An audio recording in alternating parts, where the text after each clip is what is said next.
नमस्कार दोस्तों, आप सबको सावन की हार्दिक शुभकामनाएं। सावन एक सर्वोत्तम पर्व है जिसके बारे में हम सबको पता है। सावन को खास बनाती हैं कुछ पौराणिक कथाएं, जिनमें से एक है कि भगवान शिव को ये महीना बहुत पसंद था। इसी महीने में वो धरती पर अवतरित हुए और वो अपने ससुराल गए, जहाँ पे उनका स्वागत जलाभिषेक से हुआ था। तो इसी के साथ मैं शुरुआत करता हूँ अपने आज की वीडियो की। इस वीडियो में हम आपको लेकर चलेंगे लखनऊ के कुछ पौराणिक जाने अनजाने मंदिरों में, जिनका जहाँ पर भगवान शिव का वर्णन है। तो चलिए मेरे साथ जुड़िए एक अनोखे सफर पर। तब तक हर हर महादेव। शिव शिव शिव शिव शिव शिव शिव शिव शिव। हमारे सफर की शुरुआत होती है लोधेश्वर महादेव से। लोधेश्वर महादेव बाराबंकी जिले में रामनगर गांव में स्थित है। लखनऊ से 55 किलोमीटर की दूरी पर ये है, तो यहाँ पे आप इजीली अपने व्हीकल से आ सकते हैं दर्शन करने के लिए। लोधेश्वर महादेव बहुत ही पारंपरिक और प्राचीन मंदिर है। आइए हम सब इसके दर्शन करके अपनी यात्रा का आरंभ करते हैं। इस लोधेश्वर महादेव मंदिर की स्थापना पांडवों ने अपने अज्ञातवास के दौरान की थी। पूरे देश से लाखों श्रद्धालु यहाँ पर कांवड़ लेकर आते हैं शिवरात्रि और सावन के दौरान और भगवान शिव का जलाभिषेक करते हैं।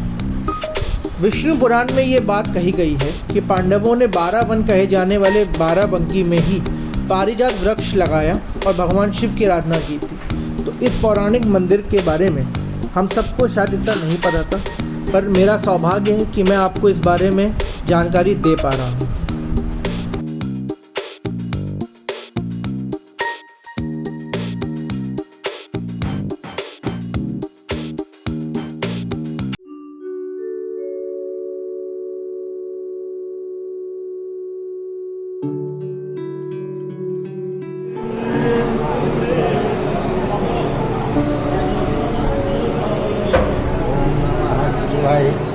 ओम नमः शिवाय।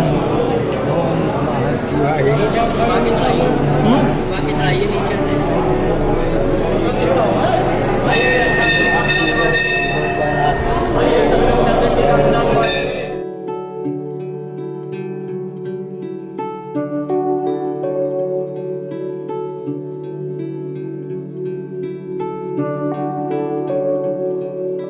दोस्तों, हमारे साथ हमारी दादी भी गई थी महादेव की पूजा करने, लोधेश्वर महादेव।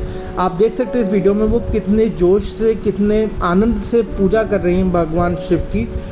तो इससे हम सबको ये इंस्पिरेशन लेनी चाहिए कि ज़िंदगी में कभी भी कमज़ोर नहीं पड़ना है। उम्र भले जो हो, अपने हौसलों को बुलंद रखना है और आगे बढ़ते रहना है। हर हर महादेव। दोस्तों, अब हम पहुंच चुके हैं बुद्धेश्वरन।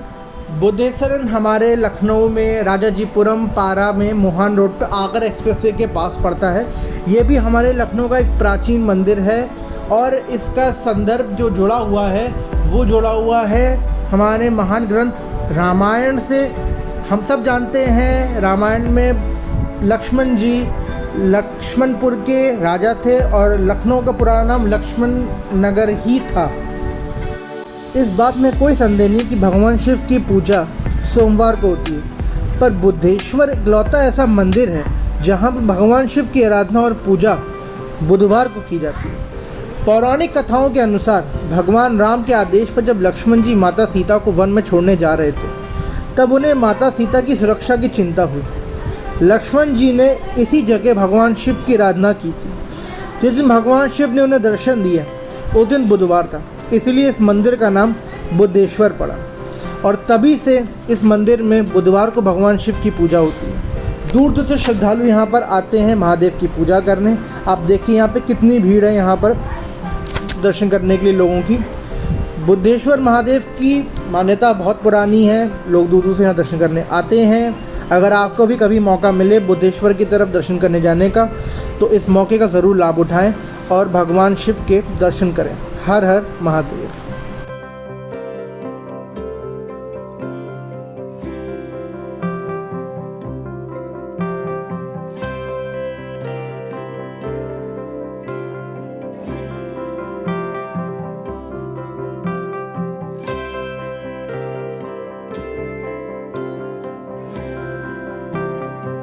देसरन की यात्रा के बाद अब वक्त है एक और मंदिर की तरफ बढ़ने का, जिसका नाम है कोनेश्वर महादेव। कोनेश्वर महादेव हमारे लखनऊ का एक और प्राचीन मंदिर है भोलेनाथ का।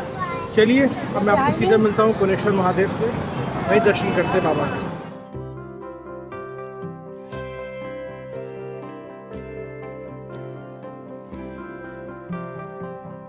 लखनऊ के नामी प्राचीन मंदिरों में स्थित है कोनेश्वर महादेव चौक में हमारे। ये मंदिर बहुत ही पुराना है और इसकी एक खास अहमियत भी है। सावन में यहाँ पे ब्राह्मणों का दल शिव जी का पाठ करता है और हर सोमवार को यहाँ पे कई कुंटल फूल चढ़कर बाबा का श्रृंगार करके और दूर दूर श्रद्धालु यहाँ पे दर्शन करने आते हैं। भक्त बताते हैं कि मंदिर कभी गोमती के नज़दीक हुआ करता था। एक बार कौंडिल्य ऋषि भ्रमण करते दौरान गोमती किनारे इस मंदिर को भगवान की मूर्ति को स्थापित किया। मंदिर बनाते समय भगवान की मूर्ति को कई बार बीच में स्थापित करने की कोशिश करी गई, पर ये अपने आप अपनी सही जगह कोने पर हो जाता था। तो कई बार कोशिश करने के बाद उन्हें वहीं पर रहने दिया गया और तभी से कोनेश्वर महादेव मंदिर चर्चित हुआ।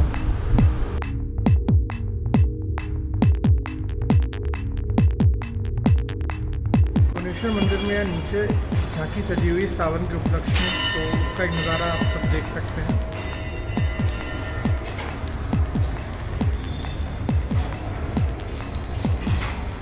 ये शिव परिवार है हमारे, ये शिव जी के बारात और उनके बाराती।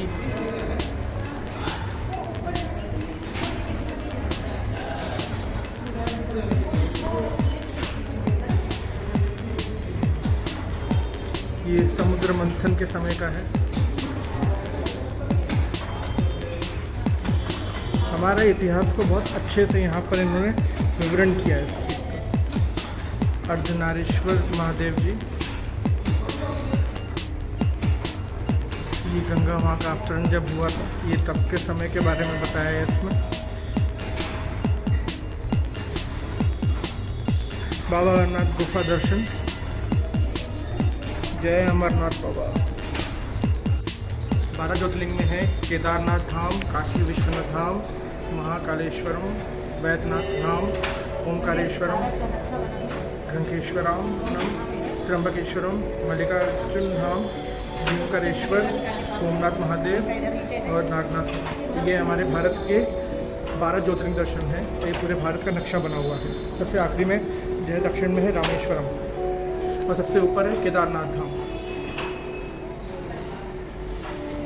मैंने इतने सारे मंदिरों को कवर किया अभी तक हमारे सावन के स्पेशल एपिसोड में, पर लेकिन सबसे अच्छा मुझे जो लग रहा है वो हमारा कोनेश्वर महादेव मंदिर है, क्योंकि यहाँ पे झांकी सजी हुई जगह है। यहाँ पर तो एक अच्छी झांकी सजी हुई सावन को और अच्छा बनाने की। तो अगर आप चौक की तरफ रहते हैं, इस तरफ आएँ तो कोनेश्वर महादेव के दर्शन करना ज़रूर है। चलिए हम आगे बढ़ते हैं। हर हर महादेव। हमारे लखनऊ के प्राचीन मंदिरों में एक और मंदिर शामिल है, वो है सिद्धनाथ मंदिर, जो कि अय्यागंज मार्केट में स्थित है हमारे। इस मंदिर की खासियत ये है कि जिनके मार्केश होते हैं, जिनका मार्केश निकलता है, तो वो आके इसी महादेव बाबा की दर्शन करके पूजा करके अपने मार्केश के प्रकोप को कम करने की कोशिश करते हैं। और जब उनके मार्केश ख़त्म हो जाते हैं तो बाबा के दर्शन करके आकर उनके ऊपर बेलपत्ती चढ़ाकर उनके ऊपर दूध का अभिषेक करके उनका आशीर्वाद लेके आगे जाते हैं। जब ये मंदिर स्थापना हुई तो यहाँ आसपास कुछ नहीं था, जंगल अंगल था, सब कुछ था। फिर यहाँ से जो राहगीर निकलते थे उन्होंने इस चीज़ को देखा यहाँ पर जब मंदिर था, तो एक अच्छे से मंदिर का निर्माण करने की कोशिश करी गई। और आज आप देख सकते हैं कितना सुंदर मंदिर यहाँ पे निर्माण हो चुका है और लोग दर्शन करने आते हैं, यहाँ पर भक्ति को अपने यहाँ पर प्रकट करते हैं भगवान के प्रति।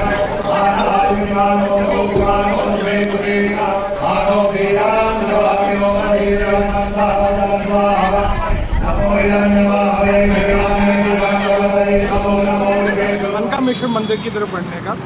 मनकामेश्वर लखनऊ के पौराणिक शिव जी के मंदिरों में प्रसिद्ध है, शायद सबसे पुराना मंदिर है जिसके बारे में मुझे बताया गया है। तो अब हम बढ़ रहे हैं मनकामेश्वर मंदिर की तरफ, तो आपको मिलेंगे सीधा मनकामेश्वर मंदिर की तरफ। मनकामेश्वर मंदिर की स्थापना भगवान लक्ष्मण के यहाँ दर्शन करने के बाद हुई थी।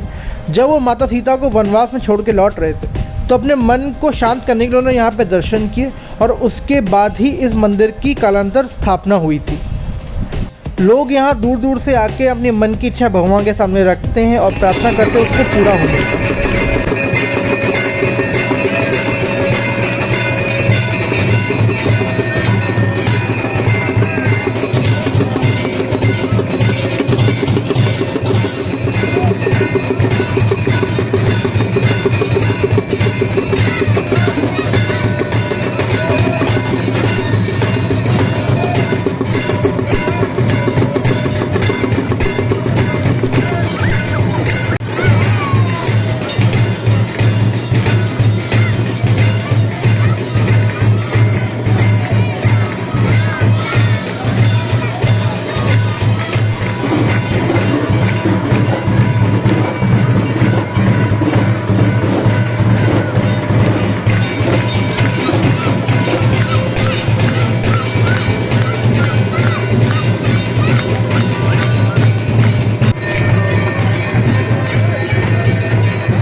पौराणिक कथाओं के अनुसार एक बात ये कही गई है कि समुद्र मंथन सावन मास के दौरान ही हुआ था।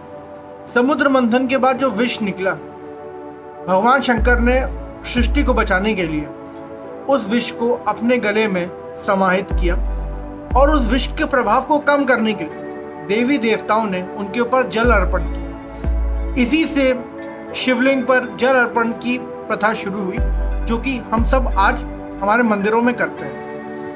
तो इसी के साथ मैं आपसे विदा लेता हूँ। उम्मीद करता हूँ आपको ये हमारा मंदिरों का सफ़र बहुत अच्छा लगा हो। मुझे कमेंट करके ज़रूर बताइएगा आपको ये कैसा लगा।